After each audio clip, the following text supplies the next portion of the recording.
About 500 BCE, Hebrew was revived through literature, mainly poetry, which began in the country of Palestine. The authors tried to make Hebrew better by making up new words and changing the grammar. Because of this poetry, the use of Hebrew soon spread to all Jebusites, Jewish settlements. From AD 900 to 1400, Jews of Canaan of northwest Europe wrote only in Hebrew. Then it became Yiddish, which is Hebrew mixed with European tongues, French, German, Polish, Russian. With the rise of Jebusi nationalism, modern Zionists, in AD 1880 modern Hebrew developed and became a spoken tongue. In AD 1913 it was enforced in Palestine to be the sole dialect of their schools. In AD 1948 it became the official tongue of the State of Israel. Let's see what the Quran, 76:12-21, promises the righteous: garments of silk, reclining on raised thrones, neutral weather, days won't be hot, nights won't be cold, bunches of fruit, silver plates and crystal glasses, a cup of wine mixed with zanjabil, ginger, youth of perpetual freshness in green garments of fine silk and heavy brocade, bracelets of silver, a drink of wine. The word silk is harir in Arabic and means dressed silk, wholly composed of silk. Silk is animal fiber produced by certain insects as building material for cocoons and webs. This insect is called the silkworm, which is a caterpillar of the silk moth, and the cocoon is the shell it constructs to protect itself during its growth from a caterpillar to a moth. Because an emerging moth would break the cocoon filament, the larva is killed in the cocoon by steam or hot air so that the thread is preserved intact for commercial use, which is made of one continuous white or yellow silken thread, averaging 1,000 yards. So now Muslims rejoice in the fact that they will be wearing silk garments that will be provided for them in paradise, however, at the expense of the homes and lives of one of Allah's creations. Not only that, about 3,000 years ago the silkworm eggs were smuggled to Persia, from which has become one of the largest producers of raw silk along with Red China, India and South Korea. So, if silk is produced and manufactured in the Far East, the silk that is mentioned in the Quran, which is mentioned many times in reference to paradise, is something that came from the home of an insect that lives and breeds here on earth at a geographical point, that is. Ask the Orthodox Sunni Muslims, are pilgrims committing a sin when they board a plane or a ship? According to their hadith, yes. They are sinning because an airplane is a likeness of a bird and a ship is a likeness of a fish, which would be considered making an image of Allah's creation. Refer to hadith number 838, volume 7 in the section Are Pictures a Sin?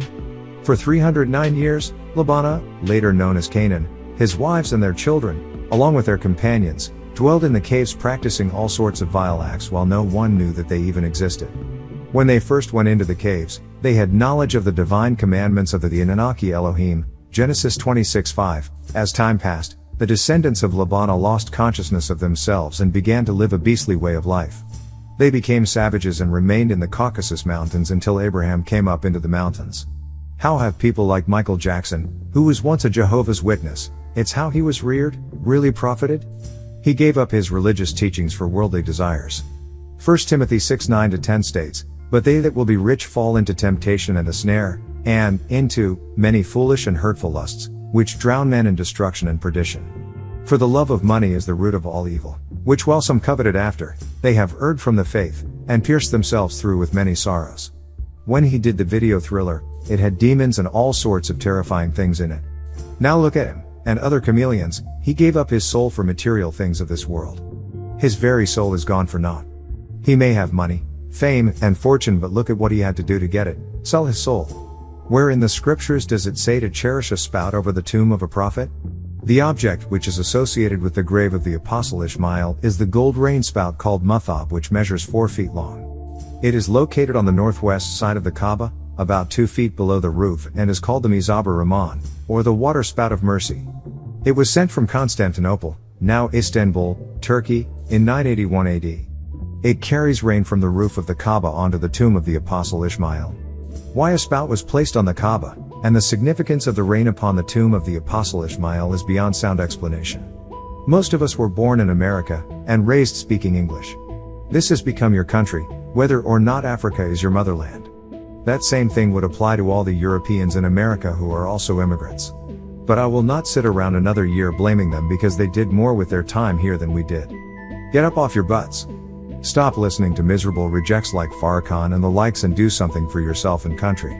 When America was allegedly discovered and colonized by England, England did not populate her American colonies with people who were refined and cultured. If you read the history of England, she did the same thing here that she did in Australia. All the convicts were sent here to this country. The prisons were emptied of prostitutes, thieves, murderers, whores and many different kinds of freaks. They were sent over here to populate this country. When those people jump up in your face today, talking about how the founding fathers, Matthew 23:9, from England, know that they were outcasts from its dungeons and prisons. When these thieves and liars arrived here, they proved it. They created one of the most criminal societies that have ever existed on the earth since time began. Haile Selassie received a Western education at a French Catholic mission in Harar, Ethiopia. In 1910 AD, at the age of 18, Haile Selassie was appointed governor of Sidamo, a city in Ethiopia. In 1912 AD, before he became 20 years old, he was the governor of Harar, Mule, and Sali. In 1928 AD, at the age of 36, he was crowned emperor of Ethiopia. As you can see, Haile Selassie was not born a ruler. He worked his way up. However, Ethiopia is not the whole world, just one small place. You mean to tell me that your God has to go through all of these different levels and experiences just eventually become the ruler of Ethiopia at the age of 38? If he was God, shouldn't he have been able to become the ruler? And if he was just the governor of a country, then that means that he had to be appointed by someone who is higher than him. Someone higher than God. According to you, some Rastafarians, God is the supreme and the highest. You tell me, what kind of sense does that make? I suggest you get your stories and facts straight before you go labeling your leader God or making the implication that he is Christ. In all my undertakings, world travels and studies, I overlooked a very important thing in my life. I hurt inside because I neglected my mother. I neglected her for my work, and you know how hard I work. You know how much time I spend with other people. I listen to people's call and I talk to people personally, and I try to attend to as much as I possibly can. But I didn't listen to my own mother. And I didn't attend to my mother the way I should have. I was always a little too busy. My father passed, so I can only reach out to him in prayer and spirit. Fall back in love with the ones that brought you into this world. My revelation for this year is I fell back in love with my mother. I'm telling you, young folks out there, all the wisdom, all the knowledge, all the wealth doesn't mean a thing. You only get one mother and one father. When you condense the 5 human senses, you actually come out with 2, see and feel. Taste is a sense of feel, matter touches the taste buds. Smell is a sense of feel, particles touch nerves that react to smell. Hear is a sense of feel, sound waves touch the eardrum and cause it to vibrate. When you add the 4 original higher senses, you have the 7 senses you were originally supposed to have. Telepathy, mental communication, intuition, quick perception of truth by the mind without the intervention of any process of thought, psychometry, object reading, the ability to identify or tell something about an object by picking up thought waves implanted by someone previously associated with the article, clairvoyance, clear sight to see into the other dimensions, second sight, an awareness of distinct objects and events. These are the senses that allowed you to be in contact with the Elohim Anunnaki at all times and randomly. This is also where the term "he has no sense" comes from. The purpose of the baroudry gland when the 4 higher senses were active was the ability to foresee the future and see the past. You could speed up molecules, levitate easily, and heal people by permission only. You were capable of changing from mortal to an etheric being randomly. We live in an electronic environment. The use of electrical current increases almost daily. We take it for granted that we have the convenience of radios, household appliances, microwave ovens, and personal computers. In addition, we live among antennas and outside power lines. Be aware that all of them create unseen electrical forces that constantly surround us, called extremely low frequency, ELF, electromagnetic fields, that are created when an electrical current passes through any wire. Constant exposure to these electromagnetic fields, as most of us are, can cause bad headaches, cancer, especially of the brain, sterility, and other ailments. And the Spirit of God moved upon the face of the waters. Genesis 1:2, in part. Let's assume that a spirit, which the Jews, of course, call Ruach in Hebrew and the Muslims call Ruh in Arabic meaning spirit, is moving upon the surface of the water according to Genesis 1:2. If God's Spirit was moving upon the surface of the waters, then what becomes larger? The surface of the water. Then the planet Earth is bigger than God. Simon Bar Yeshua, falsely known as Jesus, was eventually found guilty of being a sorcerer and a false prophet, and they sought to crucify him. He was crucified in Rome at the age of 33 and his body was taken to St. Peter's Basilica in Rome, where he was buried in 61 AD, and he is entombed there to this day. There are traces of his death being up in Europe. And they made a replica of his mother Mary of Magdalene and him. And it's called the Black Madonna, and that's where the Pope and them are holding their allegiance to. Muslims say, He, Allah, just said kun fayakun, exist, and into existence it came. He didn't need a whole 6 days, he just said kun. In doing that they think they said something heavy. An all-powerful intellect of all the universe does not have to say to himself kun fayakun, because obviously nobody else was there. He did that with 4 syllables? I don't know if you understand what I'm trying to say. That's not one statement. It also means that he was thinking in the Arabic language. That's an Arabic statement, and it was said how long ago? Muslims say, 6 to 10,000 years ago. There was no Arabic then, it was called Ashuric. You have to go to Genesis chapter 10, verse 11 to find someone named Ashur. The pyramids were originally covered with huge blocks of fine-grained white limestone. The outside of these surfaces was stitched so each side was a smooth, shiny surface. An interesting fact about the Pyramid of Giza's mortuary temple is that the walls were white limestone, basalt pavement and red granite pillars.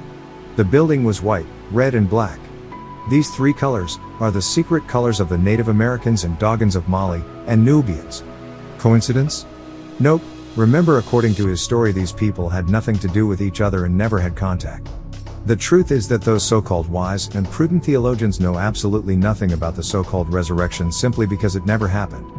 Easter, or the celebration of the resurrection, is merely a tradition that you have been taught from childhood, and coming into maturity you have accepted it because that is what you were taught. That is what you read about. That is what your parents made you observe every Easter Sunday. Thus, you continued to go along with it, and before you knew it, you had carelessly assumed what you now believe without question or proof. Easter is the feast of feasts celebrated in honor of the risen Christ. You have even reached the point where you will defend vigorously and emotionally your belief, a belief that can lead you straight to hell. It has become human nature to flow with the stream, and to go along with the crowd, to believe and perform like those around you.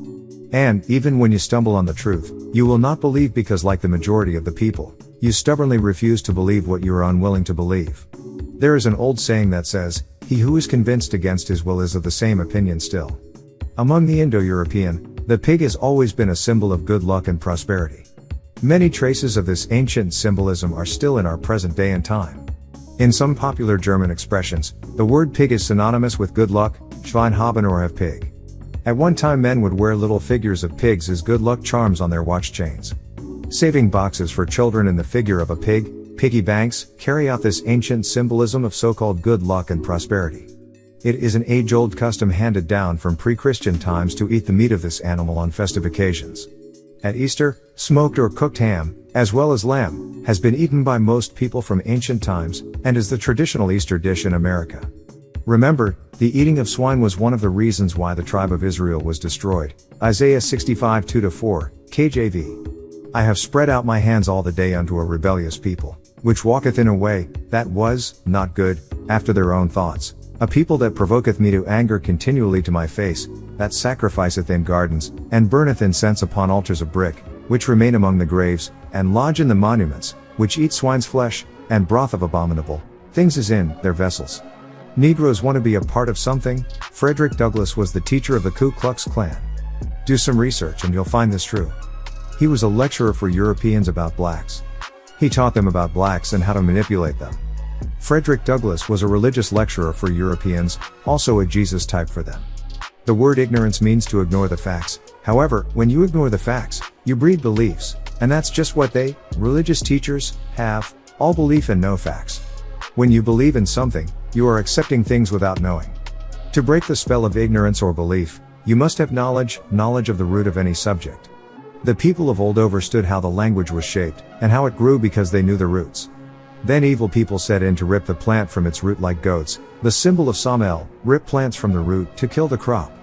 I was having the same, wrong, racism with Islam that I was having in America. But the difference is America offers me more opportunities.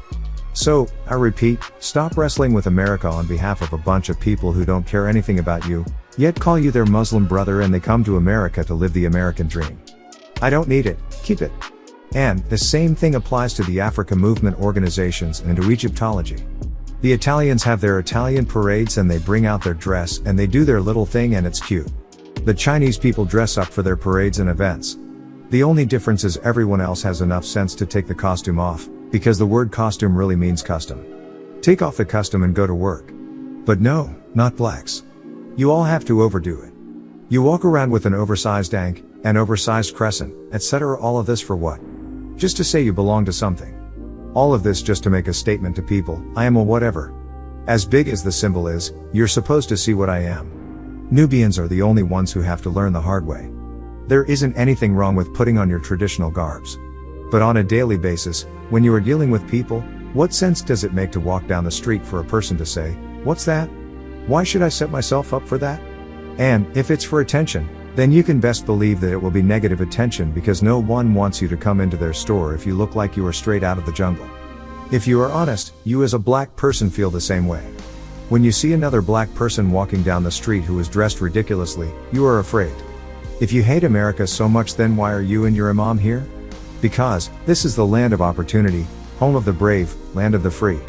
Because you cannot in any other country step up on a college or minister's podium, and speak against the president, the prime minister or the king. They will dispatch people and they will arrest you, hang you, and decapitate you anywhere else.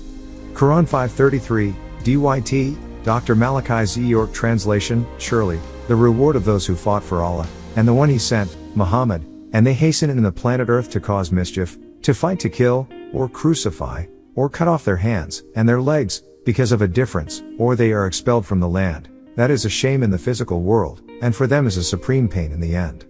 You call the establishment the Antichrist or according to the Arabs the Dajjal, then you go taste the delicacy of this harlot called America, Revelation 18:3. You enjoy the freedom and liberty that America has to offer. This is the reason why the Haitians, Cubans, Chinese, Senegalese, and Arabs and a multiple of other nationalities are trying to come to America. However, while you're disrespecting her, you are waiting to see what's the next movie at the theater. All the things that are in movies, are images and portrayals of all American propaganda. And your problem is, you don't realize what the advantages you have here in America, like freedom of speech, whereas the rest of the people all over parts of the world whose governments don't do anything for them or care nothing about those who are suffering in countries such as Ethiopia, Somalia, South Africa, India, Korea, Haiti, Vietnam, just to name a few. There were no slave ships, that was a myth. If you brought cargo, you would not pack them tight, one on top of one another. Remember, you can claim there was a demand for African slaves, so you would have made sure that these people were in tip-top condition, in perfect health. But let's humor this notion for one moment. Human beings were packed tight on the bottom of a ship, to sail across the ocean, a trip that takes at least 3 months, right? Now these humans eat, right? How else would you keep them alive? After they eat, they urinate and pass feces. How did they survive?